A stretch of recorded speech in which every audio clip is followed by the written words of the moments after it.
Welcome to Dirty AF, the podcast where we get down and dirty with dirt track racer Jason Brandis and his race crew.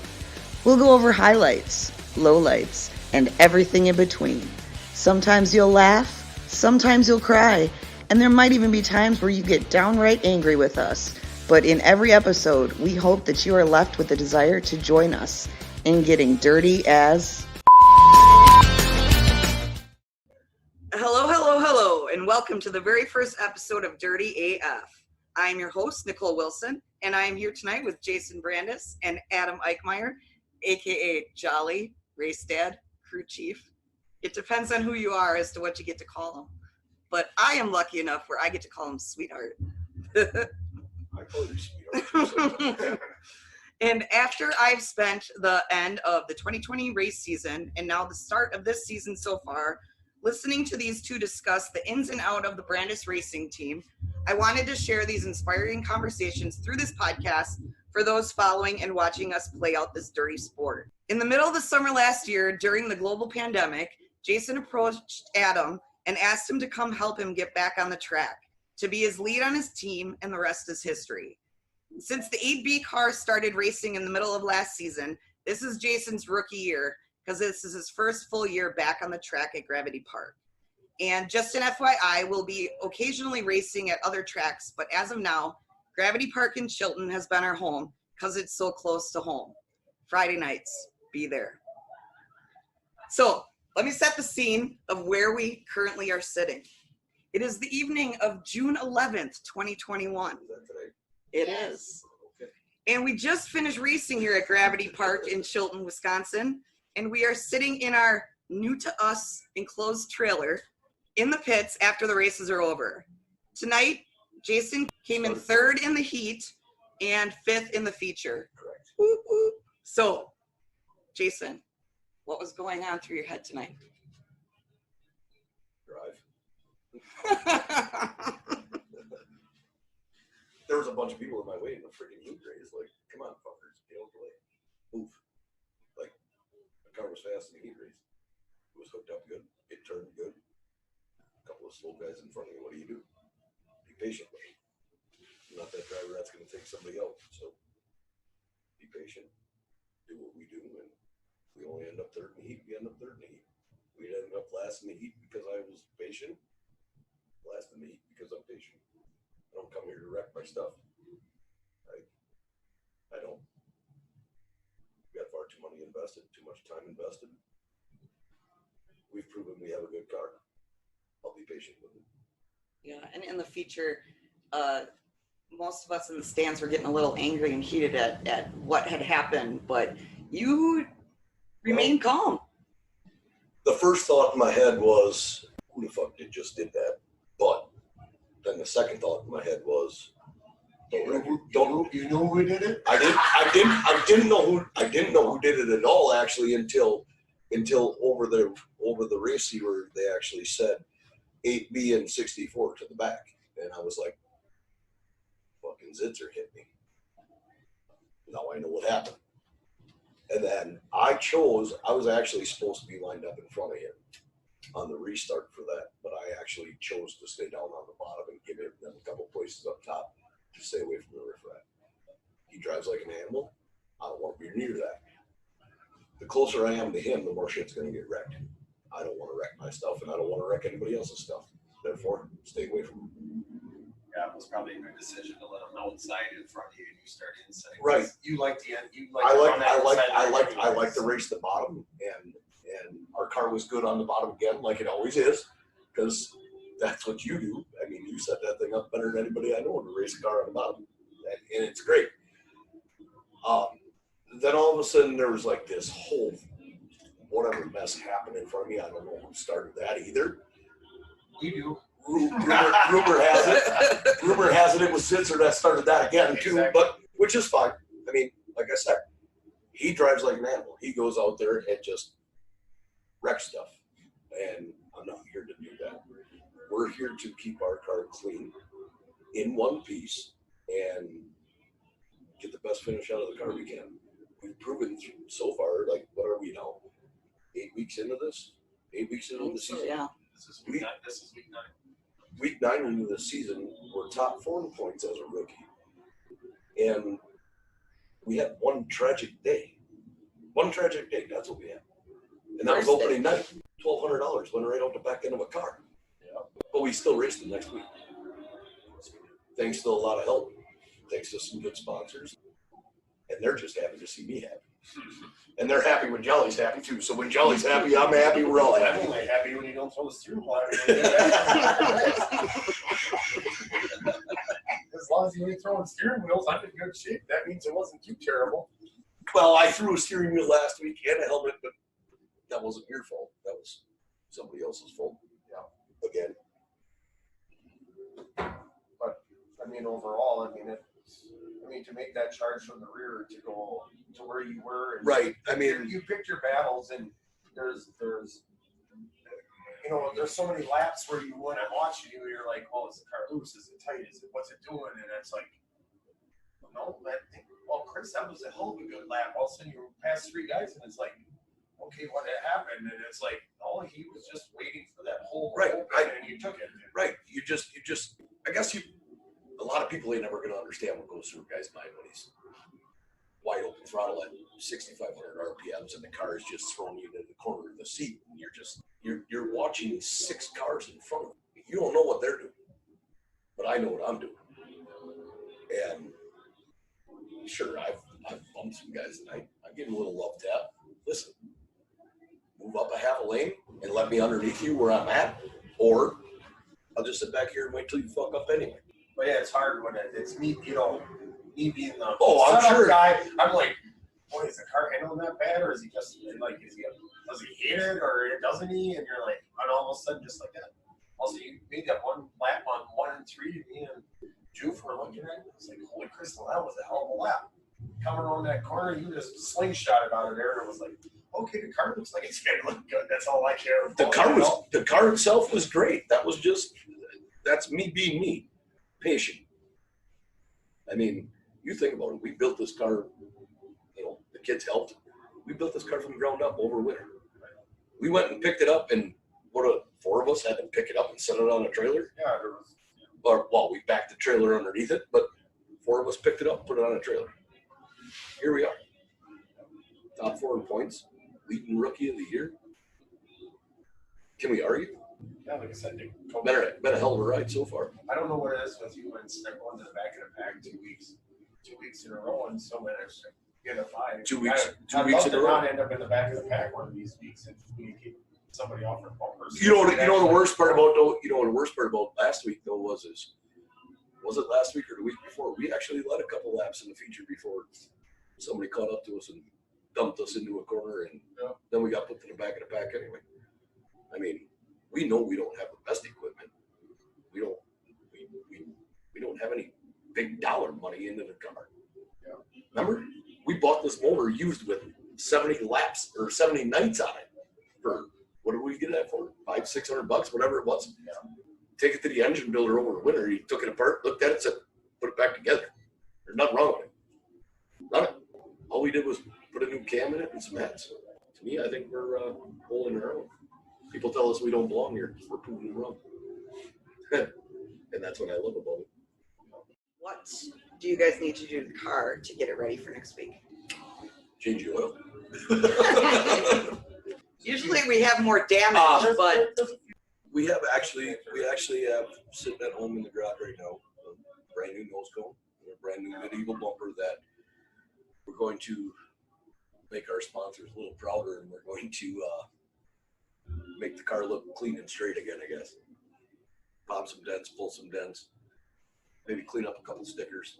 Other than that, though, you start talking about the sponsors, you can't thank Todd enough. I mean, we had a rough week last week when we got taken out in the heat or in the feature, and lost 2 tires and 2 rims. 2 tires, 2 rims. Todd from the Marsh was nice enough to say, "Hey, I'll swing you a couple of rims this week." So I mean, that's good for us, Tough to come by. Sponsors like that just are willing, Ain't no different than after the first week when that tranny smoked. What happened? Same tranny built by the same guy. The first one grenades. The next couple of weeks or whatever, we were 7th and 8th, and we were like, holy shit, we broke top 10 compared to what we were doing last year. I mean, every time we raced a lap last year, something went wrong. We were always, it was that constantly, oh, here's your toll money because you wrecked something again, you know? And break out or lock up, something, though. right, just something stupid. And now. But we learned from that, though, because for me, with being new to this chassis and everything, and the things that we neglected to pay attention to last year, now we're paying more attention to. Right, making sure this nut and bolt is tight and checking over and doing all that every week. We don't let it go to chance anymore. So that was all part of the learning curve on our end too, which makes it that well. And you know, the other big helper is you're actually like I don't even know how to say it. Like we've talked about this as a group and as a team is I have one job. My one job is to climb behind that wheel every week and drive the car. I don't really want to know what what Jolly does with the setups. I don't want to know what he does with tire pressures. Yeah, we discuss it. Like I'll give him a little hint here and there. But the guy starts reading books online about how to set up the street stock. What kind of dedication is that? You know, we both work full-time jobs. Sometimes he's gone 60 hours a week. Sometimes I'm gone 80 hours a week. He does his homework, and all he ever tells me to do is just shut up and drive. That's what I do, right? You ask for a little bit of feedback once in a while. Yeah, well, Afterwards. You know, yeah. I tried to keep it from you, and that was a bad idea.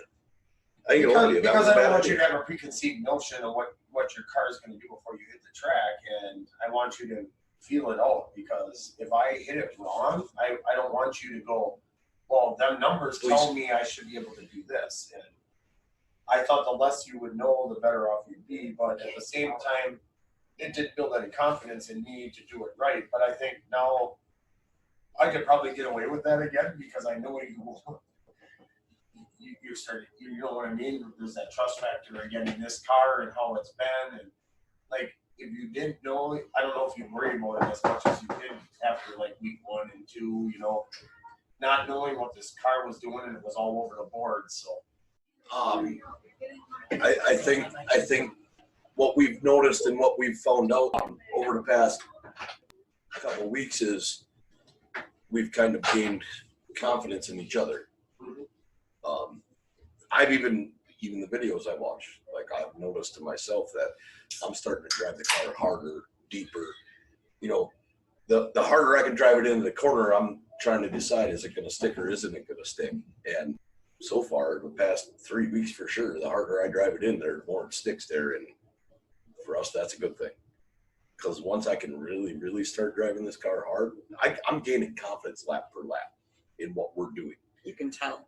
And that is only going to make our consistency right now better. And that's the plus part. Our communication level's gotten a lot better too. Yeah. Compared to the beginning of the year. There was a night, remember that night? We talked about it. Don't ever let it happen again, because I didn't talk to you the entire night. Yeah. I didn't like what you did in the heat race, and I sure as hell didn't like what you did in the feature. And I was like, nope, he told me to just shut up and drive. That's what I'm doing. I was quiet. Didn't say a word to nobody. And the week before, you yelled at me. And the week before that, I yelled and at I like that because by the time the night was over, you said, hey, I'm sorry for yelling at you, and we moved on. Right, so right. To me, that part of the learning curve, and like I said, I always You've learned that you can't keep the information from me.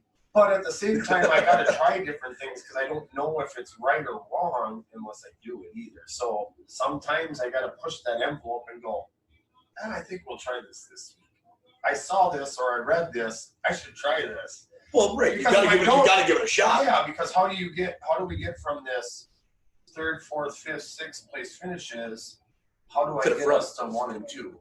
And to the front. There's something we're not quite yet found. So until I try it, I don't know if I can find it. So I got to try it because that might be the holy shit moment. You know what I mean? That was a missing piece. Yeah, that's what I agree. Well, that's one of the biggest struggles too, is that you don't get to test this anywhere but on the track in a race. You do something. Well, we could come up here. We could come up here on Wednesday and pay $40 to practice the car, but Why? Because he doesn't do Yeah, anything with the track in and it. the track conditions are not the same, so it's not. Right. It's not ideal. Why to do waste the that. $40? Not only that, but then you start thinking about it. Burning tires, Right. everything. in Smoking between. tires off the rims, and next thing you know, you're going through another $40 worth of race gas. I mean, It's just hard because you race can't- gas ain't cheap at your $7.49 a Your gallon. tested tunes are never a true race night setup because tested tunes they don't prep the track like they do on a race night. So they may put some water on it, they may do a little bit, but it's just not the same. Right. So what works at test and tune may never ever work come race night. So- Top 5. Top 5 again, brother. I would think we should be able to maintain our 4th place in points and We might. rookie of the years. We might standings, have should be gained a little on that 118 car, I think, because I don't believe he finished the feature, did he? He was 2 Wait, laps he- down. I was gonna say he definitely didn't finish the lead lap. I don't Yeah. believe so. I mean, that's still We haven't managed still. to catch that 64 though because he's finished a couple ahead of us. Well, but I think that's the whole reason he knows we were knocking on his back door because a couple weeks ago we were 2 spots behind him. Now we're only 1 spot behind him and we're closing the gap. And I think that's and I think the other thing that bothers him though is the fact that we gain a lot of points in the heat race too, and for some odd reason that guy can't seem to catch us in the heat race. If he's in the same heat race as us, he never catches us. Why? I don't know why. Not real sure. Probably got something to do with my setup guy. I'd like to I believe it. I mean, my confidence is gained in you, and your confidence is gained in me. The way I'm driving this car right think that. now, My confidence is gained in myself. that's a big thing. You Just like your confidence in yourself. Dude, in the I'm cars, gonna tell you right now, tonight, 1 and 2, I could drive that car so deep into that corner, never lift, and just jab the brake and watch the car just hook right to the bottom, and it launch out of the bottom. That was great. Like, that was the best feeling in the world, right? Then I started to discover that 3 and 4 was a little, I'm not real sure what that was. I could get the car to dive in there, but there was no grip coming out. So what I started to do, this is really funny. You're not even, we're probably going to have to change some brake pads at some point because Oh yeah, I literally- ran on 3. I was literally riding the brake in 3 and 4 and holding the car 3/4 throttle the entire time. That's why they were I saw. Yeah, they were. I could feel they were heating up because they were starting to fade on me, and I'm like, "Ooh boy, we're getting more mesh."